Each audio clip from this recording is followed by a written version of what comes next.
ఇప్పుడు కనివి నీరుగాని ఈ వర్ష ప్రభావం వల్ల కురిసిన వర్షం వల్ల ఎంతో జనజీవనం అంతా అతలాకుతలం అయిపోయింది. ఇక్కడ ఈ ప్రాంతంలో కూడా విజయవాడ అటు గుంటూరు. సో మనకు కూడా చెప్పడం జరిగింది. నా 50 సంవత్సరాలు పూర్తి చేసుకున్న సందర్భంలో ఇట్లా నాన్నగారి నుంచి కూడా ఎలా ఆయన ఎప్పుడు ఎటువంటి విపత్కర పరిస్థితి వచ్చినా రాష్ట్రాలకి, అంటే ఇప్పుడు ఆంధ్ర తెలంగాణ కాబట్టి ఏ రాష్ట్రమైనా ప్రాంతాలు వేరైనా మన అంతరంగాలు ఒకటేనన్నా, యాసలు వేరుగా ఉన్న మన భాష తెలుగు భాష అలా అన్నింటినీ కలిపారు ఎన్టీ రామారావు. ఓ ప్రాంతానికి ఆపత్తి వస్తే ఇంకో ప్రాంతం వాడిని దాంట్లో భాగస్వాములు చేయడం, అదే ఇదంతా అంతా ఒకటే, ఒక ఉమ్మడి కుటుంబం, వసుదైక కుటుంబం, అంతా అన్నదమ్ములం అన్న అందరిని ప్రభావితం చేసి వాళ్ళని అందరినీ ఆదుకునేలా, అలాగే మేము కళాకారులు ఆయన్నే ఆదర్శంగా తీసుకుని అప్పటి నుంచి అంటే నేషనల్ డిఫెన్స్ ఫండ్ కానివ్వండి, లేకపోతే మన ఉప్పరి కానివ్వండి దివిసీమలో, లేకపోతే మన వేరే రాయలసీమ క్షామ నివారణ కోసం అయితేనేమి ఆయన అప్పుడు జోలి బట్టి మిగతా ప్రాంతాలన్నీ తిరిగి ఆయన అడుక్కోవడం జరిగింది డబ్బు.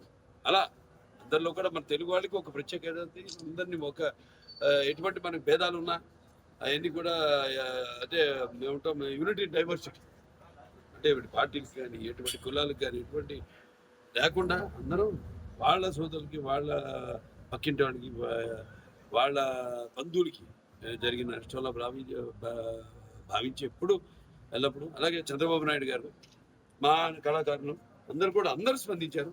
వాళ్ళ సిద్ధు జొన్నలగడ్డ గారు అయితేనేమి, లేకపోతే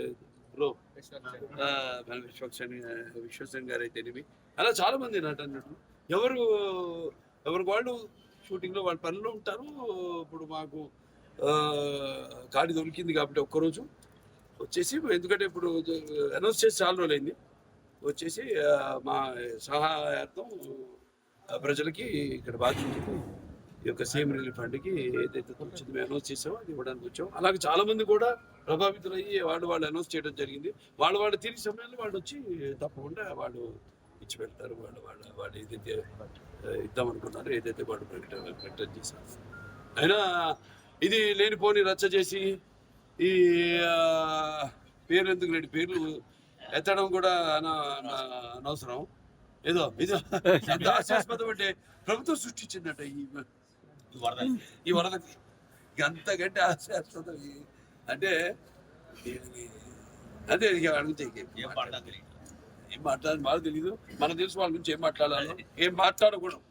అది దీంట్లో సహాయం అందించిన చాలా మంది ఉన్నారు.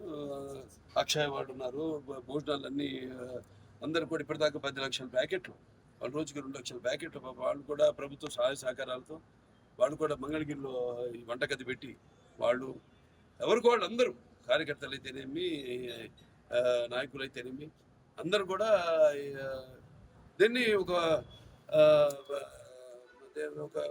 విపత్తు దీని కింద కెలామిటీ కింద కేంద్ర ప్రభుత్వం దాన్ని గుర్తించి దాని సహాయ సహకారాలు అందిస్తుంది ముందు.